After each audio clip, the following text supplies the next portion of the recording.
We are hearing the news that ఏదో writ appeal చేస్తాం, పెద్ద పెద్ద లాయర్లను పట్టుకొస్తాం, పెద్ద పెద్ద లాయర్లను పట్టుకొచ్చి మేము డబ్బులున్న లాయర్లను పట్టుకొచ్చి మేము ఏదో మ్యానిపులేట్ చేస్తాము, రిట్ అపీల్ చేస్తాము, ఫస్ట్ కోర్టుకు పోతామని చెప్పని అంటున్నారు.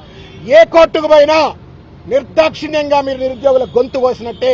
మీ దగ్గర డబ్బులు ఉండొచ్చు, పెద్ద పెద్ద రాయలు రావచ్చు, రిట్ అపీల్ చేయొచ్చు, సుప్రీంకోర్టు పోవచ్చు, ఇంకెక్కడికైనా పోవచ్చు. మీరు వేసే ప్రతి అడుగు తెలంగాణ నిరుద్యోగ విద్యార్థుల యొక్క భవిష్యత్తును సర్వనాశనం చేసినట్టే, కాల రాసినట్టే అనే విషయాన్ని రేవంత్ రెడ్డి గారు టీజీపీఎస్సీ తెలుసుకోవాలని చెప్పని. హుందాతనం ఉండాలా.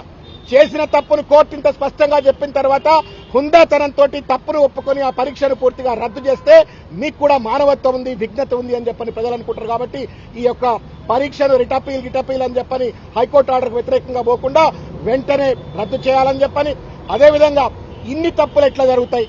There is an IAS officer sitting there. ఆయన ఒక చైర్మన్, ఆయన కింద ఇంకొక సెక్రటరీ ఉంది, ఆమె ఐఏఎస్ ఆఫీసర్, ఇంతమంది అధికారులు ఉన్నారు. ఇంతమంది ఉండగా ఇన్ని లోపభూయిష్టంగా ఎగ్జామ్ ఎట్లా నిర్వహిస్తారు? ఇన్ని లక్షల మంది జీవితాలతో ఎట్లా చెలగాటమాడతారు? అంటే తప్పనిసరిగా దీంట్లో ఉన్నటువంటి ఒక అవినీతి వెనక ఉన్నటువంటి ఒక పెద్దలు ఎవరు, తిమింగలాలు ఎవరు బయటికి రావాలా.